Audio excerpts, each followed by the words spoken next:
오늘 이 아침 하나님 말씀은 성숙한 신앙이란 과연 뭘까라고 하는 말씀 제목을 가지고 전가하도록 하겠습니다. 사람들이 이 땅에 자랄 때에는 몇 가지 발달 단계를 거쳐서 자라나게 되어지죠.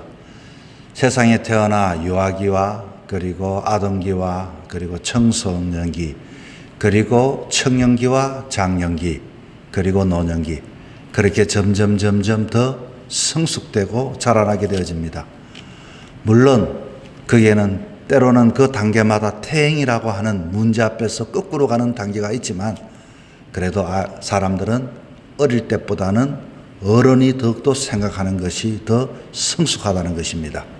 다시 말하면 어렸을 때는 사람들이 미숙하지만은, 그러나 문제 앞에서 경험을 통해서 교육을 통해서 발달이 단계해져서 성숙한 단계에 이르게 되어집니다. 그런데 사람이 성숙하고 미숙하다는 것은 신앙적으로 볼 때는 그 사람이 오래 신앙을 믿어서 성숙하게 되는 것은 절대적으로 아닙니다. 문제 앞에서 어떻게 그 문제를 풀어나갈까, 해결해 나갈까에 따라서 사람을 참 성숙한 신앙이다, 이렇게 말을 하기도 합니다. 신학적으로 말하면 사람들은 성화되어져 간다라고 말을 하지요. 사람은 칭의, 구원함으로써 하나님의 자녀가 되었습니다. 그러나 그것으로서 머물러 있는 것이 아니라 끊임없이 신앙과 믿음은 성화가 되어져 가야 합니다. 다시 말하면 그 애벌레가 나비가 되기까지 그렇게 꿈틀꿈틀 애벌레가 번데기가 되고, 그리고 성화가 된 것은 이와 같이 좀 더 완전하게 하나님의 자녀로서 이렇게 자라나게 되어지게 되는 것이죠. 자, 오늘 이 다윗은 그에게 믿음이 아주 크기 때문에 성숙한 신앙이 아닙니다. 성숙한 신앙은 문제 앞에서 문제를 어떻게 해결하는가라고 이것을 볼 때 성숙한 신앙이다, 이렇게 우리는 이야기할 수가 있죠. 믿음의 거장이라고 할지라도 왜 실수가 없고 실패가 없고 문제가 없겠습니까?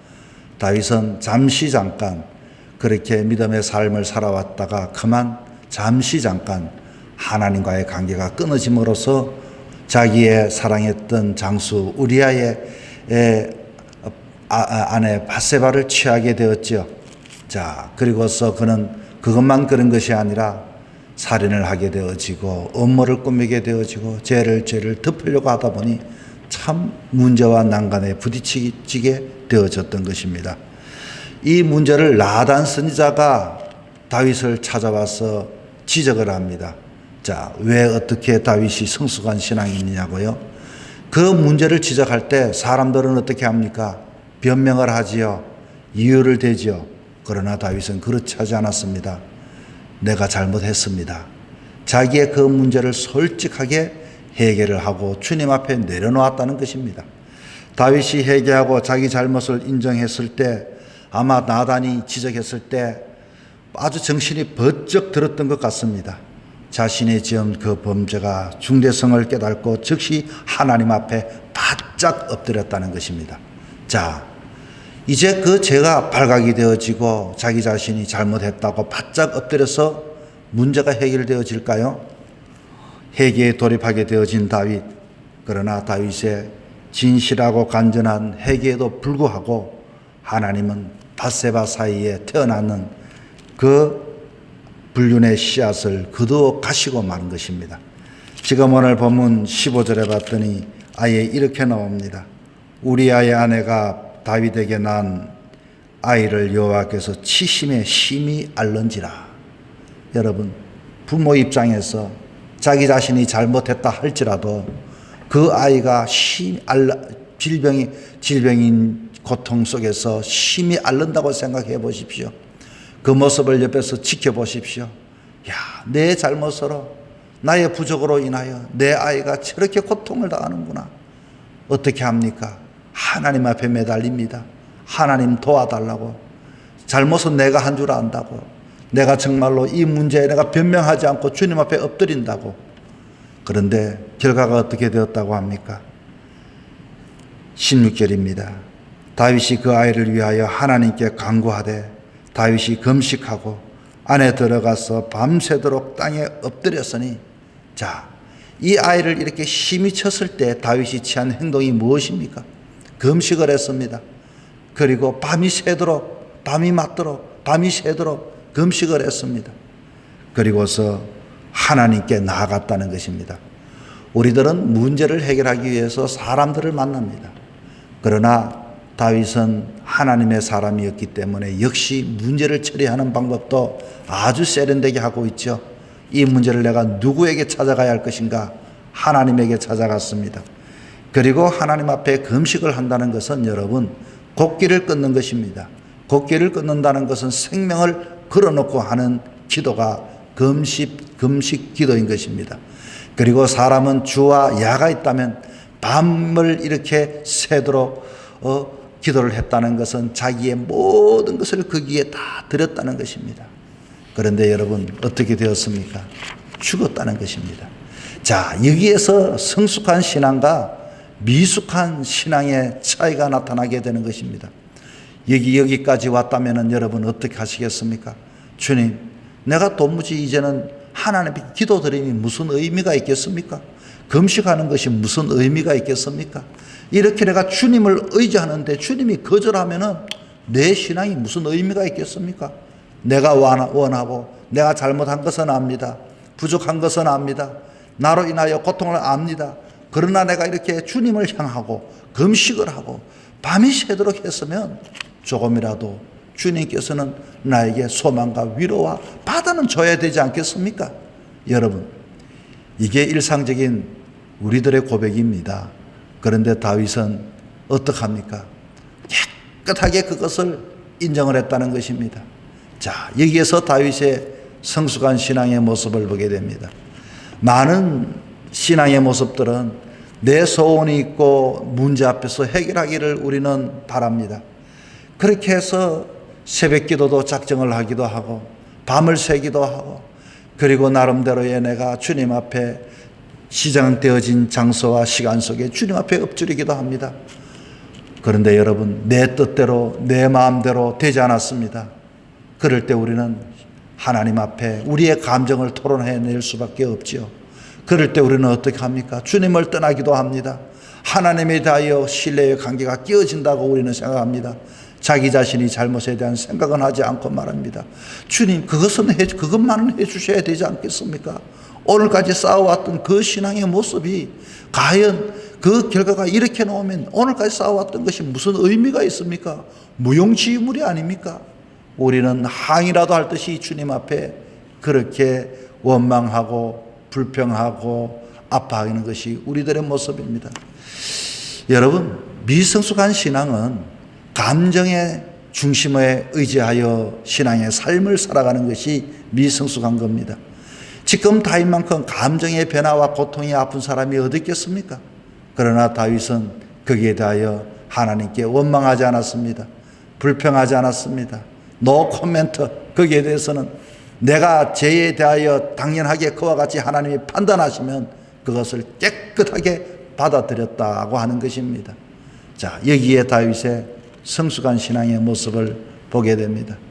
우리들은 감정에 휘둘리는 그런 신앙의 삶을 살아갈 때가 있습니다. 우리는 어떤 결과에 따라서 우리의 신앙을 살아갈 때가 많이 있습니다. 다시 말하면 미성숙한 사람의 모습은 자기중심적입니다. 성숙한 사람은 자기가 아프고 자기가 고통을 받아도 신앙은 하나님의 중심을 두고 신앙의 삶을 살아가는 것이 성숙한 신앙의 모습이 되어지는 것입니다. 특별히 믿음의 사람이라고 해서 때로는 하나님 앞에 더 좋은 것을 응답받겠지만 그 응답의 결과가 때로는 나쁘다 할지라도 하나님을 의지하고 하나님께 모든 것을 신실하게 인정할 수 있는 사람이 신실한 성숙한 신앙의 사람의 모습인 것입니다. 여러분, 우리 사람과의 관계도 마찬가지입니다. 우리가 사람의 관계가 좋아질 때가 있다가 나빠질 때가 있습니다. 그러나 신실하고 성실하고 성숙한 관계는요, 때로는 그 사람이 나에게 올라갈 때도 있고 내려갈 때도 있어도 그 사람을 신뢰합니다. 그 사람을 사랑합니다. 그 사람에 대하여 믿음을 잃어버리지 않습니다. 그러나 그렇지 않는 관계는 좋을 때는 정말로 둘도 없는 사람처럼 좋습니다. 나는 당신이 너무 좋다고 이렇게 이야기합니다. 그러나 때로는 삶을 살아가면 내 뜻대로 내 마음대로 되지 않을 때, 내가 때로는 소원해지고 내 마음의 감정이 아플 때는 그 사람을 원망합니다. 내가 그렇게 좋아했는데, 내가 그렇게 사랑했는데, 내가 그를 그렇게 의지했는데 그 사람은 왜 나한테 그렇게 대할까 하고서 우리는 거리를 두고 간격을 두고 그게 따라, 그 사람에 따라서 내 기분의 중심으로서 관계를 맺어갈 때가 많이 있습니다. 여러분, 신앙의 삶도 그렇게 하는 사람들이 많이 있습니다.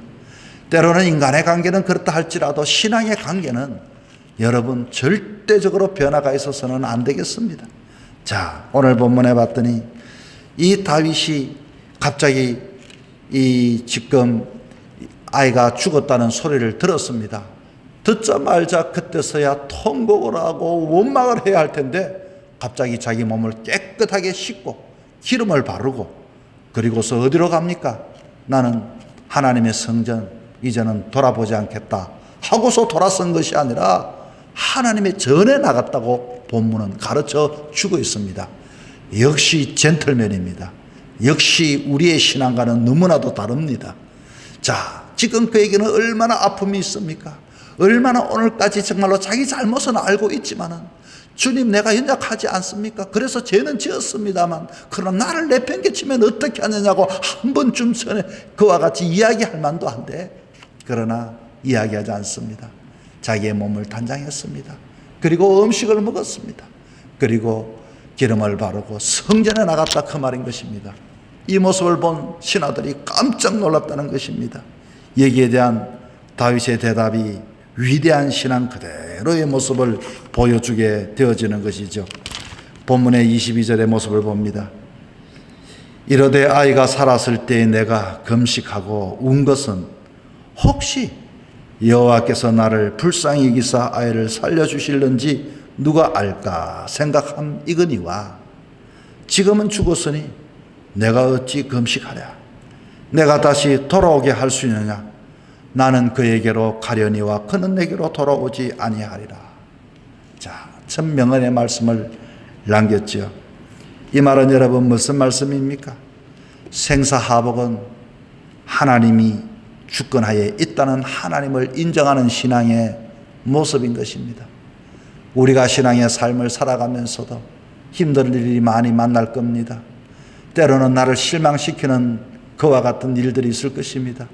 그럴 때 그래, 내가 예수를 믿어봐도 이렇게 내 마음대로 안 되니 될 대로 되라 하고 하는 것이 아니라 생사하복은 하나님께 있다. 그것을 받아들일 수 있는 이 믿음의 사람, 정말로 이것이야말로 성숙한 신앙의 모습인 것입니다. 기도를 하여 정반대의 응답을 받을 때 원망도 할 수 있겠죠. 그러나 하나님께 나아가 예배를 드리고 성전에 나갑니다. 그리고서 지난날과도 변함없이 똑같이 하나님께 나아가 예배를 드릴 뿐만 아니라 일상생활에 복귀했다, 그 말인 것입니다. 하나님의 하시는 일을 내가 어떻게 울고 불고 해서 이것이 다시금 되돌려질 수 있는 것이 아닙니다. 그것은 하나님이 하시는 것입니다. 여러분, 그렇다면은 오늘 이 본문이 주는 영적 교훈은 과연 무엇일까요? 그것보다도 24절 25절에 봤더니 이런 다윗에게 하나님께서 어떤 축복을 주셨나. 자, 24절 제가 읽습니다. 다윗이 그의 아내 바세바를 위로하고 그에게 들어가 그와 동침하였더니 그가 아들을 낳으며 그의 이름을 솔로몬이라 하니라. 여호와께서 그를 사랑하사. 25절입니다. 선지자 나단을 보내 그의 이름을 여디디아라 하시니 이는 여호와께서 사랑하셨기 때문이더라.